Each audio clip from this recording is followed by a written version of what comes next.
¿Qué tal, amigos? Buenos días, bienvenidos. Viernes 17 de junio, listos para empezar esta emisión informativa. Qué gusto compartir contigo, Milton. ¿Cómo estás? Mis amigos, buenos días. Bienvenidos a 24 horas a la emisión nacional. Tengan mucho cuidado en Quito. Hay muchos bloqueos que han multiplicado desde anoche las protestas que bloquean vías. Ahora mismo, en la Ruta Viva, una arteria principal de la capital, hay problemas en el sector de Puembo. Así que la gente que tenga que movilizarse por el sector, la gente que va al aeropuerto de Quito, tenga mucho cuidado porque también hay problemas en el sector de Oyacoto, que es el otro extremo para poder entrar al aeropuerto Mariscal Sucre. Hay problemas en el sur de Quito, problemas en el norte de la capital, mucho bloqueo el día de hoy. Importante información, incluso vamos a estar ampliándolo más adelante. Acá en Guayaquil hay aparentemente también incidentes, disturbios en el mercado de mayoristas en Montebello. También a las personas que acuden, que tengan eso presente. Vamos a contarles también quiénes estarán en nuestro segmento de entrevistas. Milton, hoy nos va a acompañar María Paula Romo, ex ministra de Gobierno, para el análisis precisamente sobre la jornada de movilizaciones que vive el país. También vamos a hablar con la subcoordinadora de Pachacuti, Cecilia Velázquez. Ella va a estar con nosotros para contarnos cuál es la posición al final de la semana del movimiento indígena. Y empezamos revisando cómo se desarrolló esta cuarta jornada de paro, de protestas en el país.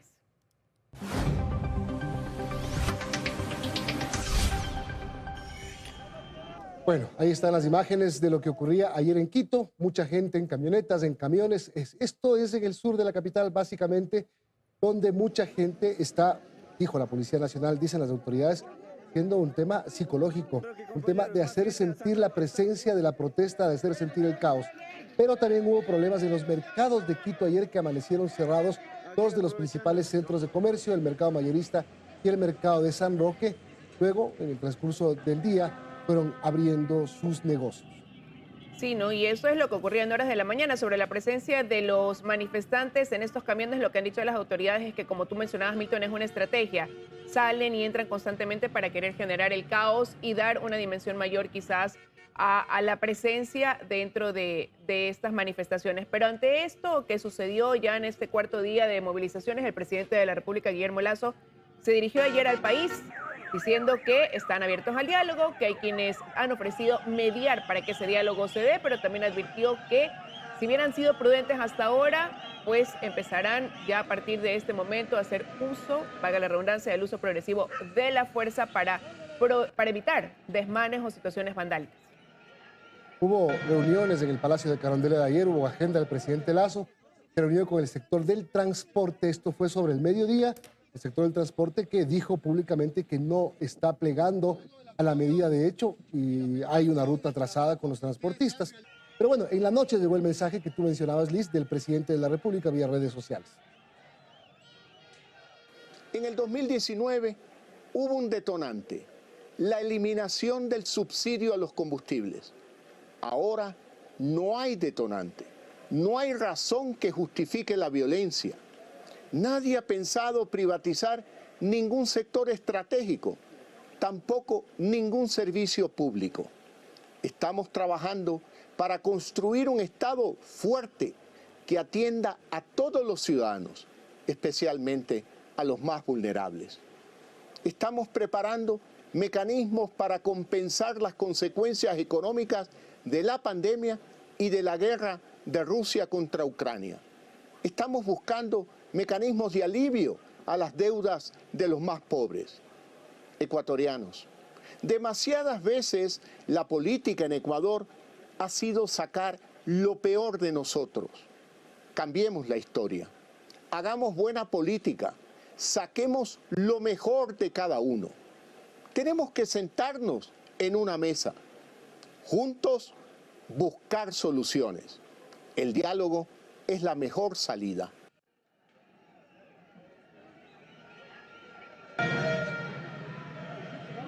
Bueno, y ayer, Liz, lo que decíamos, ¿no?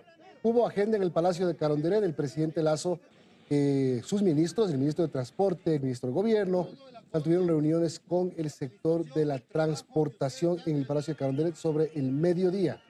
Bueno, y ya escuchábamos también cuál es la posición ahora del gobierno a través de ese mensaje que dio el presidente Guillermo Lasso y que generó la inmediata respuesta por parte del presidente de la CONAIE, quien ha dicho que ellos rechazan estas declaraciones, que no se sumarán a ese diálogo salvo que sea para dar respuestas ya concretas a lo que ellos solicitan, es llegar ya a esos acuerdos. Y también advirtió que ante este anuncio de que se usará el uso progresivo de la fuerza, pues ellos dicen que se preparan para en 48 horas tener la logística lista para acudir a la capital.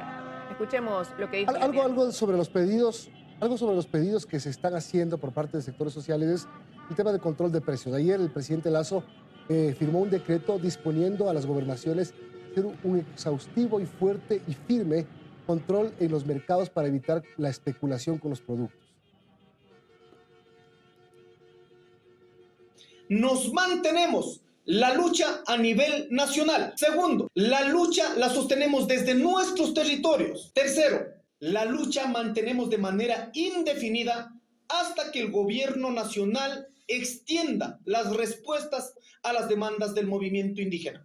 La decisión de los pueblos es: no iremos a ningún proceso de diálogo que no tenga resultados. Nuestras demandas son públicas y necesitamos respuestas públicas. Cuarto tema, en el plazo de 48 horas coordinaremos las condiciones logísticas para caminar y participar en las movilizaciones en la ciudad de Quito. Declaraciones que se dieron inmediatamente después de que el presidente Guillermo Lasso pues hiciera su anuncio la noche de ayer de cuál será ya la posición del gobierno frente a estas movilizaciones no pacíficas, sino a esa cuota de violencia que tienen o que han tenido durante estos días. Bueno, lo que les decíamos al inicio, hay problemas en la Ruta Viva en Quito, que es un sector muy importante de la capital. Paul Cuello está ahí todavía, en este sector que intermitentemente se abre y se cierra. Paul. Así es, Milton, lamentablemente sí, como manifiestas desde la madrugada, aquí se encuentran varios manifestantes cerrando la vía, obstaculizando la vía, quemando llantas, quemando ramas.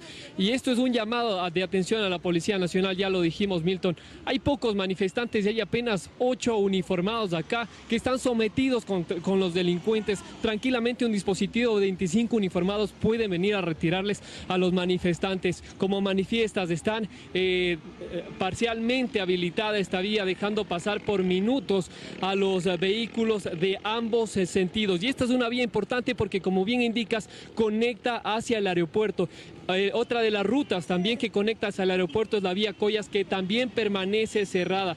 Hace pocos minutos nada más la Agencia Metropolitana de Tránsito indicó que la única ruta habilitada para el aeropuerto es la Panamericana Norte en San Miguel del Común. Sin embargo, durante estos últimos días en ese mismo sitio se han registrado manifestaciones. No es la única vía cerrada, hay varias vías que amanecieron cerradas acá en la capital, la mayoría en el sur y también en la vía de Gualo, en la Simón Bolívar, en ambos sentidos. La gente está esperando, hay una fila larga de vehículos, como pueden observar en imágenes, tanto de norte como del sur, y gente que está intentando llegar hacia el aeropuerto. Indicamos nuevamente, hay presencia de la Policía Nacional, pero no es suficiente. Están tratando de socializar con los manifestantes, que les permiten a los vehículos ingresar por minutos y vuelven a cerrar. Están con palos amenazando también a los vehículos desde muy temprano con poncharles las llantas, quitarles la gasolina, y ese ha sido el ambiente justamente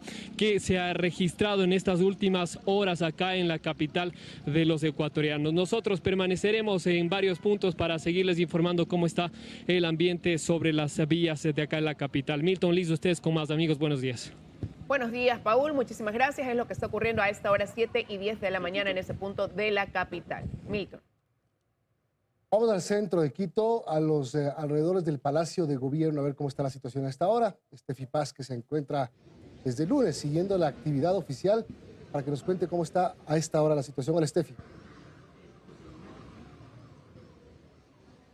Así es, ¿qué tal, Milton, Liz, amigos televidentes? Muy buenos días. Bueno, les cuento que hoy no solo que el centro histórico amanece totalmente vallado, sino que el Palacio Presidencial amanece también fuertemente custodiado. Ustedes ya ven a esta hora en imágenes, se ha dispuesto de varios uniformados que están en los alrededores de todo lo que es el Palacio Presidencial. Esto adicionalmente al personal de Fuerzas Armadas, que se encuentra también custodiando todo lo que es los alrededores de la Plaza Grande y el Palacio de Carondelet. Específicamente ustedes están viendo en este momento imágenes de los uniformados que se encuentran en el frente del palacio, es decir, sobre la calle García Moreno. De lo que nos han podido indicar desde el distrito de policía es que solamente para el centro histórico de Quito el día de hoy se ha dispuesto un aproximado de 600 uniformados de la Policía Nacional que estarán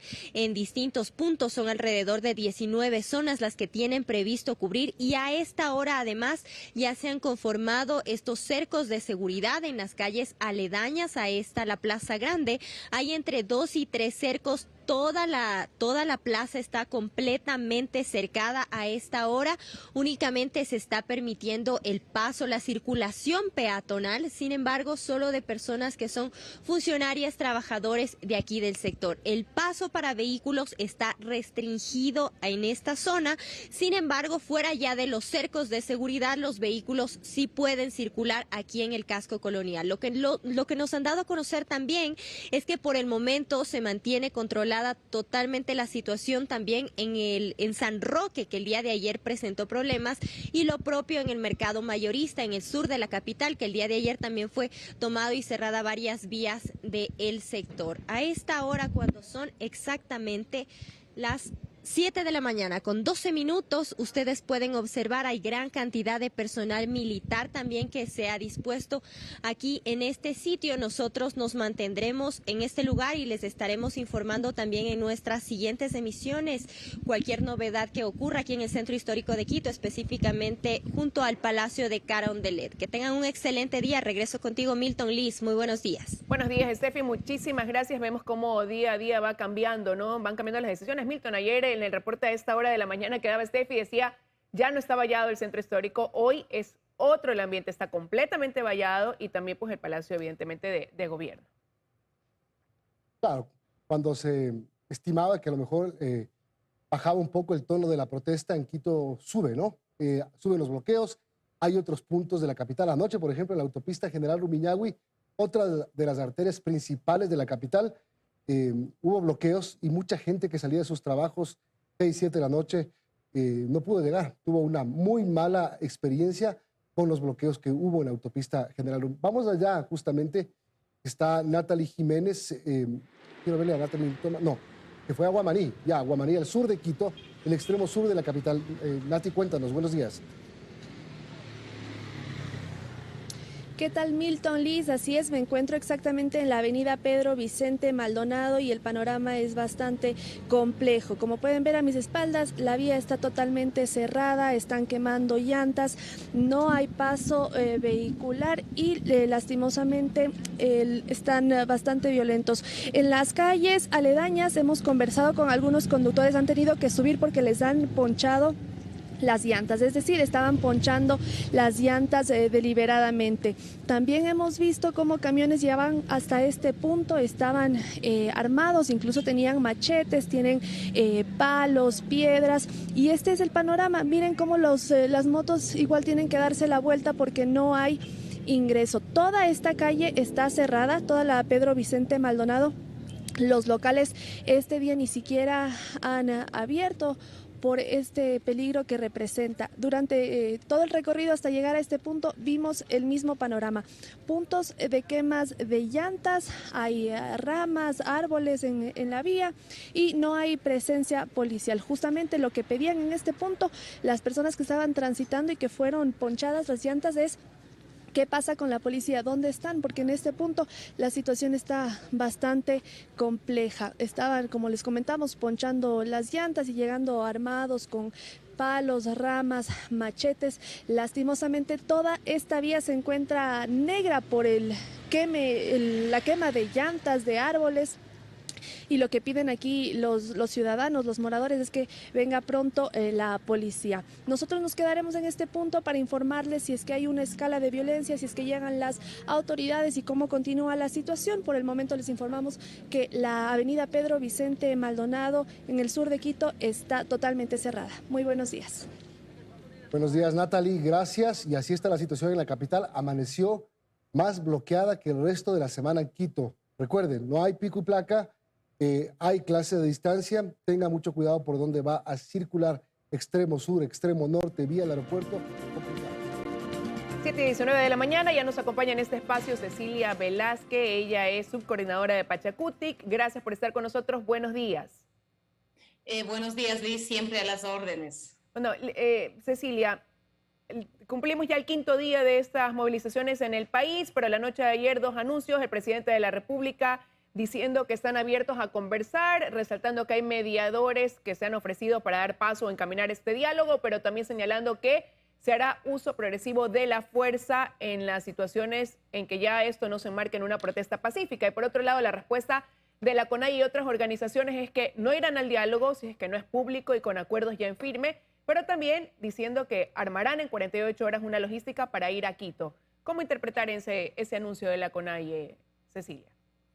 Bueno, primero hay que partir que el Ecuador se encuentra en una crisis política y una crisis social que han sido provocados no solamente ahora y que tiene un arrastre. Y frente a eso, las demandas de los pueblos y las nacionalidades y de los diferentes sectores sociales organizados de este país no ha tenido respuesta. En el caso último de la CONAIE, que presentó sus puntos, tampoco han sido respondidas en ninguno de ellos. Ahora son 10 puntos que se está planteando y estamos convencidos que los 10 puntos habrán 4, 5, 6 puntos que realmente están en manos del gobierno y que tiene la posibilidad de responder o tuvo la posibilidad de responder. Sin embargo, el movimiento indígena siempre aperturados al diálogo, porque el diálogo es para todo. En las peores guerras, el diálogo ha sido el paso para poder llegar a la paz. En ese sentido, miren, si el gobierno dice que están con las puertas abiertas y que llama al diálogo, pero por el otro lado dice que se va a utilizar la fuerza progresiva con la fuerza pública, entonces no nos quedan claro, porque ¿para qué pasaban tiempo encarcelando a nuestros dirigentes si con ellos teníamos que dialogar? Está perfecto de que por medio hayan mediadores como la Iglesia, Naciones Unidas, o la cooperación internacional, lo que venga está perfecto, pero ¿cuáles son los puntos de los 10 puntos que el gobierno tiene respuesta a este momento? Y con eso se sienta a la mesa del diálogo con respuestas concretas, y a eso el movimiento indígena al menos está abierto. Pero ¿y cómo se debe interpretar esa advertencia de en 48 horas se armará una logística y acudiremos a la capital? ¿Cuál es el escenario que entonces ya se prevé comience a mostrarse en el país a partir de estas 48 horas? Como había dicho en el resto de medios de comunicación y ahora lo ratifico, en este momento está en manos del gobierno, creo que ha dejado pasar muchísimo tiempo y eso no es bueno para el país. Hoy necesitamos estar en paz, sí señor, pero las respuestas concretas también es necesario para que el movimiento indígena, nuestros compañeros dirigentes puedan sentarse en la mesa del diálogo, pero a recibir esas respuestas de esas demandas. Está en manos del gobierno definitiva el de que se permita o no que en 48 horas se pueda armar la logística y todo para llegar a la ciudad de Quito, pero va a depender todo de la respuesta que tenga el gobierno nacional. Pero ¿qué respuesta necesitan? Buenos días, Cecilia. ¿Qué respuesta más necesitan del gobierno? Si el gobierno dice, vengan, sentémonos y conversemos, ¿necesitan fecha, lugar, hora, tarjeta de invitación? Porque usted dice, necesitamos estar en paz. Claro, pongan la medida, siéntense con el gobierno. ¿De qué depende? A ver, Milton, no necesitamos las pases de cortesía de nadie. Este Estado es plurinacional, este Estado es democrático y tenemos que conversar. Y además al gobierno central, su obligación es escuchar a toda la ciudadanía. Estamos diciendo que haya las respuestas. ¿Cuál es la respuesta a los 10 puntos? Como por ejemplo, el libre acceso a las universidades. ¿Existe o no una respuesta positiva de parte del gobierno? Y que no es una demanda desde el movimiento y solo para el movimiento indígena, es una demanda de país. ¿Existe o no la respuesta a la moratoria de los créditos que por pandemia no se puede pagar? ¿Existe o no esa respuesta? ¿Existe o no la respuesta al tema de la inversión en el sector agropecuario? Pero todo eso no es mejor sentarse en la mesa y con gusto van a sentar a conversar. Claro, pero ¿no será mejor que esas respuestas las busquen en la mesa? Es decir, usted, lo estoy entendiendo, Cecilia, perdóneme, o estoy entendiendo mal. Primero el gobierno responde a los 10 puntos y luego se sientan ustedes a negociar. ¿Así es? Los puntos no fueron presentados a última hora. Todas las peticiones han sido presentadas hace más de 10 meses.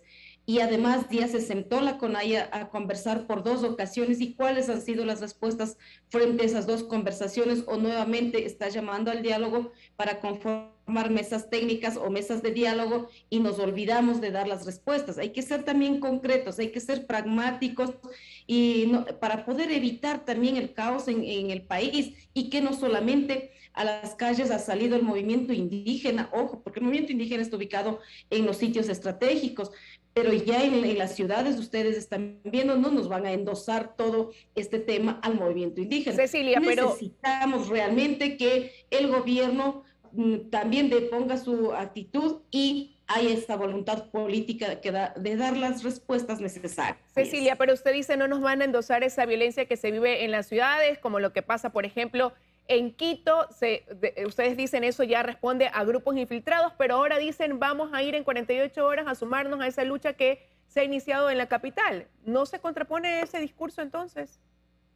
No sé quién ha dicho que están armando en 48 horas y que vamos a ir a sumar a lo que está en Quito. Simplemente en las grandes ciudades lo que vemos es la desesperación de la gente frente a la carestía de la vida. Pero el señor Isa, cuando dejó la unidad de flagrancia en Quito, se dirigió a Cotopaxi, esa noche dijo que estaban analizando 2 probabilidades: mantener esa protesta en territorio o sumarse a la lucha que estaba en la capital. Y la noche de ayer ha dicho que en 48 horas armarán una logística para ir a Quito. Pero necesitamos sentar a conversar. El gobierno está llamando, dice que están las puertas abiertas, dice que existen estos mecanismos de mediación de la iglesia. Pero se puede conversar, Unidas. Se puede conversar cuando haya condicionamiento. Pero Cecilia, se puede conversar cuando hay un condicionamiento. ¿Cuándo conversamos o hacemos vía telemática? Pero un diálogo con condicionamientos, porque también lo que se ha dicho es solamente vamos a dialogar si es que ya hay una respuesta a esos acuerdos, y la respuesta es dar paso a ese pliego de los 10 puntos que está solicitando la CONAIE. Exactamente, estamos diciendo no se podrán resolver los 10 puntos de manera inmediata, estamos conscientes, pero habrán 4 o 5 puntos que realmente está en manos del gobierno central y que debe responderlo. Y, insisto, claro, las demandas no fueron presentadas en estos días, son más de 10 meses que la hemos presentado, y también hemos sentado a la mesa del diálogo por 2 ocasiones. A ver, entonces 2 cosas, Cecilia. Primero, el gobierno responde públicamente a las demandas y ustedes se sientan. O también falta, porque anoche el presidente sale en un video, convoca al diálogo, pero también no explicó cómo. Creo que hace falta que el presidente diga en el Palacio de Gobierno, en el Parque El Arbolito, en la sede de la Conferencia Episcopal, en Cuenca, o sea, en algún lugar, ¿y a qué hora? O sea, y otra vez le insisto con lo primero, que no se trata de decir pases de cortesía, pero también es que quieren conversar, hay que decir dónde y cuándo.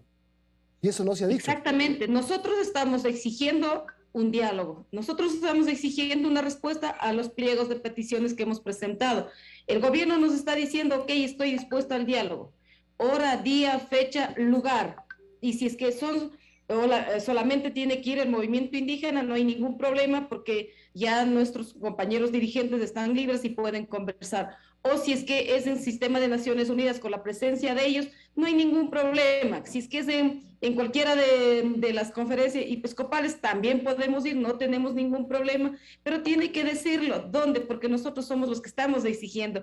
Y el que nos va a recibir, diga, ok, listo, este es el espacio, esta es la hora, esta es la fecha que nos vamos a reunir. Ustedes pueden venir con 5, 10, 20, 100 delegaciones. Pues se tiene que decir cuando hay voluntad. Y usted lo ha dicho perfectamente, Milton, cuando hay una voluntad política de parte y parte, y además que es necesario tenerla por el bienestar del país, dispuestos al menos el movimiento indígena, nuestros compañeros dirigentes ayer nos han consultado, nosotros como bases también hemos dado nuestras opiniones y evidentemente necesitamos y exigimos esas respuestas a este pliego de peticiones. Totalmente de acuerdo. Cuando alguien quiere ver a alguien dice, ¿dónde? De aquí solamente estamos escuchando, te quiero ver, pero no te dicen en dónde. Pero mientras no haya ese dónde, cómo y cuándo, entonces ¿cuál va a ser el escenario que se mantenga en el país por parte de quienes han iniciado esta jornada de movilizaciones que ya cumple hoy su 5º día, Cecilia? Ahí obviamente también creo que hay esa buena voluntad de la Iglesia, la buena voluntad del sistema de Naciones Unidas para que pueda haber un diálogo, o hay varias instituciones también que quieren mediar este diálogo, que también nos digan igual ellos en cuál de los lugares, en cuál punto, a qué hora nos reunimos. Yo creo que el movimiento indígena, en este caso los compañeros dirigentes, no van a decir que no al diálogo, porque definitivamente esto hay que llegar a acuerdos. Insisto, de los 10 puntos, ¿cuántos a esos puntos tiene respuestas concretas el gobierno nacional? Muchísimas gracias a Cecilia Velázquez, subcoordinadora de Pachacutic. Una cosa más, perdóneme, Liz, y solamente una cosa más antes de irnos. Usted dice, no nos podemos involucrar con ciertos actos de violencia. Pozos petroleros tomados, ¿quién responde? La violencia que está generándose a la gente que quiere trabajar, ¿quién responde? Nosotros no nos responsabilizamos de los vandalismos o de la gente infiltrada que nosotros vemos justamente en los videos, en los reportajes de los medios de comunicación que pasan. El movimiento indígena como tal, al menos la CONAIE y sus estructuras de base están en los puntos estratégicos, y nos responsabilizamos por esos puntos estratégicos que la hemos hecho con toda la responsabilidad. Pero esos puntos esos puntos estratégicos implican bloqueo de vías, y eso implica una pérdida, por ejemplo, para el sector agrícola durante todos estos días que no ha podido transportar sus productos, desabastecimiento en algunos mercados donde no están llegando precisamente esos productos. ¿Quién se responsabiliza de eso?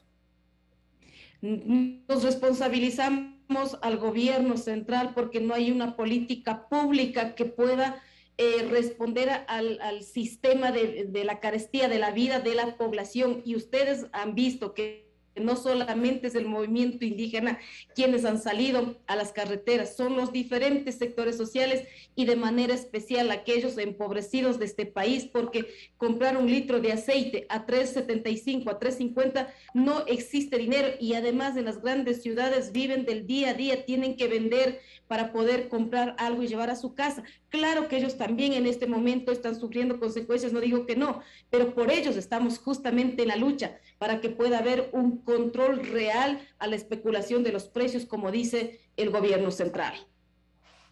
Gracias. Gracias, Cecilia. A ustedes, bendiciones. Nos vemos. Vamos a conversar ya mismo con María Paula Romo, y también, Liz, un contacto con Bogotá, Freddy Paredes. A propósito de las elecciones que son ya este domingo, ¿no? Vamos a una pausa y 7:35, vamos a comunicarnos con María Paula Romo, ex ministra de Gobierno, para hablar de la actual situación del país. Doctora, buenos días, gracias por acompañarnos.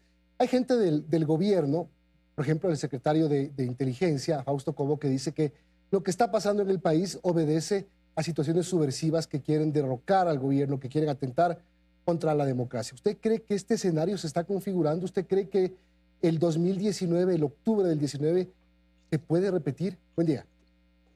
Buenos días, Milton, qué gusto saludarles. Gracias por la invitación. Creo que es un escenario distinto, creo que tiene varias similitudes, por supuesto, pero también espero que octubre del 2019 no se repita nunca. Lo que estamos viviendo hoy sin duda tiene conexión con eso y lo que vamos a vivir los próximos días, porque la actitud, la respuesta a estos mecanismos del movimiento indígena y en particular de Leonidas Issa también son el resultado de la impunidad. Esto ya lo hizo hace un año, hace 2 años, hace casi 3 años ya lo hizo, y no solamente que no tuvo ninguna consecuencia después de hacerlo, sino que además aprovechó para que la Asamblea Nacional le borre otros delitos en los que incluso tenía sentencia, como el tráfico de tierras en Cotopaxi. Dicho eso, también creo que es indispensable aclarar que hay problemas reales en el país. Es decir, hambre, pobreza, desigualdad, desempleo, por supuesto que están ahí y son parte de una realidad que se agravó con la pandemia, que se agravó con la invasión rusa a Ucrania y el impacto que ha tenido en toda América Latina y en el Ecuador. Y por supuesto, estos problemas deben ser atendidos, pero no de la manera en la que en este momento la CONAIE propone, en donde no se soluciona nada, sino que se agrava la realidad de pobreza y de angustia de la población. Así es, la población, la mayoría de la gente que sale a protestar, protesta contra estos escenarios, el hambre, la pobreza, la falta de trabajo, etcétera, pero se está aprovechando de esa situación políticamente para manejarlo así y buscar derribar al gobierno de Guillermo Lasso. ¿Usted cree que el fin es derrocar al presidente? Creo que hay intereses que juegan en ese sentido y permítame ahora sí hacer un paralelismo. ¿De parte de quién? Sí, solamente para aclarar, ¿de parte de quién esos intereses? Precisamente voy a hacer ese paralelismo. En octubre del 2019, cuando estallan las protestas, nos encontrábamos a una semana de que se instale la audiencia de juzgamiento del caso Sobornos. Hoy, cuando estallan las protestas, estábamos precisamente en medio de que el país miraba con estupor los vínculos entre el correísmo y el narcotráfico. Si es que esto no es el resultado de acuerdos o conversaciones de al menos un sector de la dirigencia indígena con el correísmo, entonces realmente hay que reconocer esta gran puntería para las coincidencias. Pero creo que así como en octubre del 2019, la oportunidad, entre comillas, se cruzó con un momento clave para la impunidad del correísmo, hoy me parece que se puede provocar el mismo efecto. Lo que estaba discutiendo el país, lamentablemente no la Asamblea, pero el país, lo que estaba discutiendo es uno de los golpes más importantes de la policía al narcotráfico, al crimen organizado, al sicariato y sus vínculos con la política.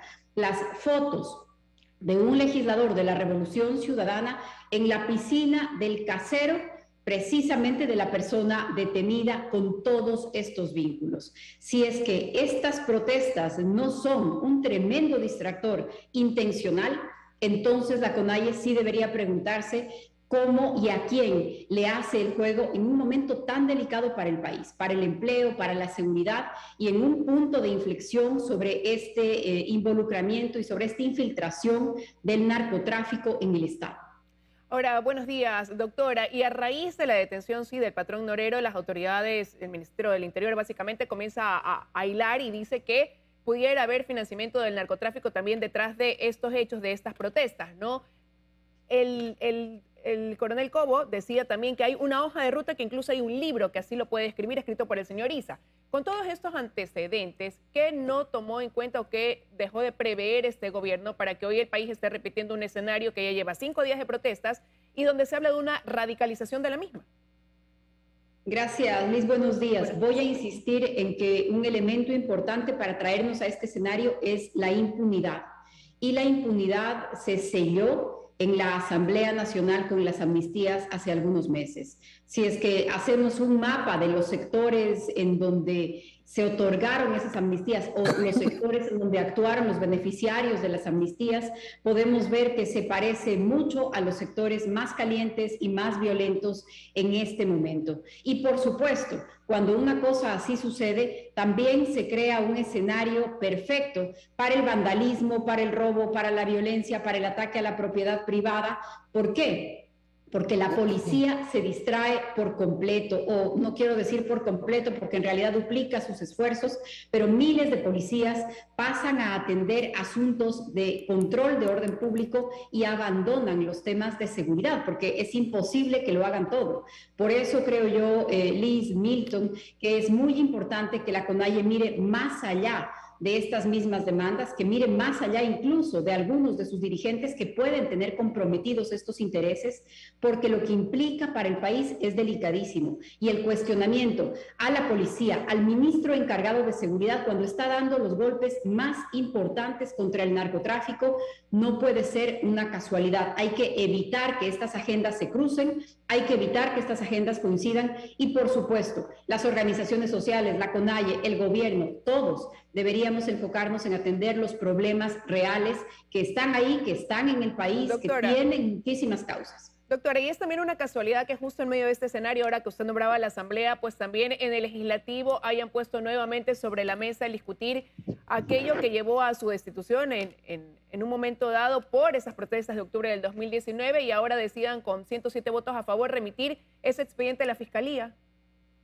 Más distractores y sí, Liz, también advertencias para quienes trabajen para imponer la ley, advertencias para la fuerza pública, también en medio de un paréntesis en que la Asamblea parecía haber dado un respaldo a la actuación de la policía, aprobando la ley para el uso progresivo de la fuerza. Esto acaba de suceder hace una semana.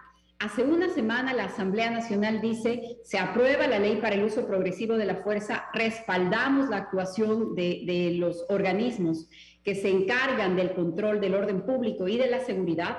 Todavía no ha terminado el tiempo para responder ese veto, eso quiere decir que la ley no está promulgada, y en medio de eso, estas advertencias, estos mensajes contradictorios, ambivalentes, y de nuevo el ataque a la población, el vandalismo, los saqueos, destrozar un pequeño comercio.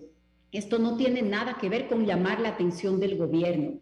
Aterrorizar a la población no puede ser un mecanismo para hacer política. No puede ser el proceso de primarias del movimiento indígena. No puede ser. Pero, el doctora, país puede estar en la mitad de la extorsión de lado y lado todo el tiempo. Creo que es importante encontrar una salida. Pero usted señala advertencias que salen desde la Asamblea. Entonces, ¿la Asamblea también estaría entrando o haciéndole el juego a quienes están detrás realmente de lo que hoy está enfrentando el país?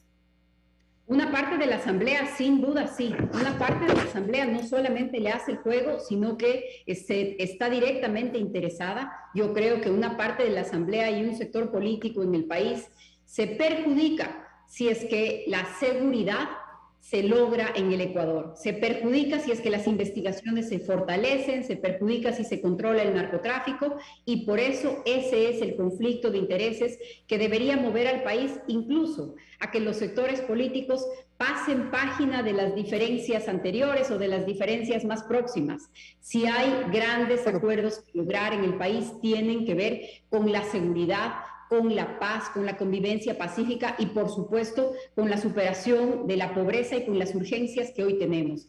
Este conflicto tiene una dimensión de seguridad y tiene una dimensión política, y todas estas agendas ocultas también. ¿Cómo se apaga este incendio? ¿Qué tiene que hacer el gobierno de Guillermo Lasso para apagar esta situación? ¿Sentarse con los dirigentes indígenas, darles gusto en lo que piden? ¿O cómo sale de esto? Regreso un poco con lo que he dicho, Milton, y sin ánimo de dar consejos, porque nadie mejor que yo y que nosotros como gobierno sabemos la complejidad de un escenario de estas características, solamente con el ánimo de poner algunas ideas sobre la mesa. Este conflicto, esta crisis, una crisis de este tipo, tiene una dimensión de seguridad y una dimensión política. Creo que hasta ahora hemos visto actuar la dimensión de seguridad. Hay que hacer más énfasis en la dimensión política. Hay que darle una salida al conflicto, hay que evitar que nuevos sectores, sobre todo los sectores violentos, sobre todo los sectores de la delincuencia, ya sea la delincuencia común, la de los motorizados arrasando por el barrio, o ya sea la del narcotráfico, aprovechando esta concentración de la policía en otras tareas. Creo que es muy importante que esto no se dé ocasión. Me parece que un momento tan sensible para el país debería llevarnos a construir acuerdos sobre los temas claves, y por supuesto para eso se necesitan interlocutores, se necesita diálogo, pero también se necesita que las demandas sean razonables. Cuando las demandas no tienen que ver con lo que el gobierno puede hacer, cuando las demandas son eso, puros pedidos sin analizar cómo se financian, sin analizar la realidad de lograrlo de inmediato, entonces también estamos llevando a un punto muerto la conversación. Las conversaciones tienen que plantearse sobre la realidad, sobre lo posible, sobre las dificultades que vive el país, sobre sus oportunidades. Creo que hay camino para eso. Acabo de oír declaraciones de la vicepresidenta del Pachacutic que me parecen en un tono mucho más conciliador que otras que he escuchado, y estoy segura de que existen voces en ese sentido. Creo que el país así lo exige. El diálogo tiene que ser ahorita, en este momento. Es decir, hoy tiene que haber una convocatoria a una mesa de diálogo, porque ¿cuál es la otra opción? Seguir desgastando a la fuerza pública y a los manifestantes, ver quién se cansa primero o qué pasa antes. Y en medio de esto, Milton, personas, ciudadanos que no tienen nada que ver, personas que viven al día, paralizado. Personas que viven al día, personas que han puesto todo su patrimonio en una pequeña tienda que es vandalizada, que es saqueada, personas a las que les revientan las llantas o el parabrisas cuando ese auto ni siquiera está terminado de pagar y es un instrumento de trabajo. No puede ser que a nombre de defender a los pobres se afecte más a las personas más pobres que hoy necesitan trabajar. Hay que encontrarle una salida a este conflicto y hay que seguir condenando el vandalismo, la violencia, la extorsión. Muchísimas gracias a la doctora María Paula Romo por habernos acompañado esta mañana. 52 de la mañana y este domingo Colombia irá a las urnas para elegir presidente en medio de una situación que no implica un voto obligatorio. Y tenemos nuestro enviado especial Freddy Paredes. Hola Freddy, ¿cómo estás? Hola Milton, Liz, amigos televidentes, muy buenos días. En efecto, estamos listos para iniciar una jornada más de trabajo en esta recta final de segunda vuelta electoral acá en Colombia. Una elección atípica y también histórica por la polarización de los candidatos y por la emergencia por primera vez de la izquierda en una opción real de obtener la presidencia de la República en Colombia. Por más de 60 años ha gobernado el centro y la derecha en Colombia y esta es la primera ocasión que una agrupación de izquierda encabezada por Gustavo Petro tiene una opción de llegar al sillón del Palacio de Nariño. Ahora, Freddy, hasta la noche de ayer tú nos comentabas que no había llegado ningún documento por parte de ninguno de los candidatos dando paso a este debate. ¿Ya ese panorama se mantendría? ¿Definitivamente tú crees que así va a ser? ¿No va a haber debate? Definitivamente parecería que no hay debate y que todo fue una suerte de pirotecnia política. Hay una decisión judicial que resultó de una medida de amparo constitucional interpuesta por unos ciudadanos. Un alto tribunal de justicia de este país acogió ese pedido y ordenó a los dos candidatos debatir, pero a diferencia del Ecuador, Liz y amigos televidentes, en Colombia no hay una ley que obligue a los candidatos a debatir sus tesis con miras a la elección presidencial, de manera que frente a esta decisión judicial y frente a la cercanía de las elecciones, lo más probable es que se desoiga esta disposición judicial y los candidatos pues no debatan finalmente. Ambos en su momento decidieron no debatir, pero por decisión judicial ambos dijeron estar predispuestos. Sin embargo, el sistema de medios públicos, que es quien debía llevar a cabo este debate, estuvo listo en todo momento para sentarlos frente a frente, siempre que exista el pedido conjunto de los dos candidatos, que nunca existió. Freddy, el resultado del domingo es incierto, realmente hay un empate técnico. Esta elección es muy diferente porque es 36 años después de la hegemonía de los tradicionales partidos políticos. ¿Qué dice la gente? ¿Cómo sientes el ambiente en Bogotá? 3 preguntas en una. Bueno, los ciudadanos están muy divididos, especialmente los jóvenes están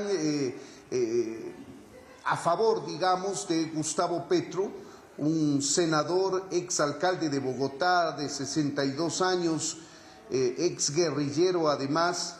Ellos están cautivados por su discurso. Gustavo Petro es un buen orador, a diferencia de Rodolfo Hernández, un millonario de la construcción de corte populista, exalcalde de Bucaramanga, la ciudad natal de él, donde se ha convertido su reducto actualmente, y cada habitante de Colombia tiene su posición, está realmente dividida Colombia, tiene cerca de 40 millones de habitantes, están convocados a las urnas todos. El voto acá, a diferencia del Ecuador, no es obligatorio, siempre ha sido voluntario. Normalmente votan algo más de 20, 25 millones de colombianos. El abstencionismo que se prevé va a ser grande, no obstante, hay analistas políticos que aseguran que habrá una sorpresa porque hay un voto vergonzante, porque hubo récord en la primera vuelta, se ¿no? transparente en las cifras. ¿Perdón? Claro, hubo récord de participación de votantes en la primera vuelta. Se esperaría lo mismo. En la primera vuelta hubo un récord de participación, hubo una derecha dispersa con varios candidatos, 7 en total, 6 se decía que son de la derecha y 1 de la izquierda. pero hubo una sorpresa. Rodolfo Hernández emergió de ese grupo de derecha, desplazando a Fico Gutiérrez, que aparentemente era el favorito, que era el candidato del uribismo, y entonces estamos en una elección histórica, polarizada y con la posibilidad, según las encuestas, de que el margen de diferencia para cualquiera de los dos este domingo sea muy pequeño y eso pueda generar estragos en la población. De hecho, hay un grupo de simpatizantes de Gustavo Petro que acá en Colombia ha anticipado que no aceptarán un resultado diferente al de que su candidato sea el ganador. Y tendremos todos los detalles a través de tus reportes, Freddy. Muchísimas gracias. Contigo será pues hasta el mediodía. Y contigo también, Liz. Seguro que sí, estaremos pendientes para contarles.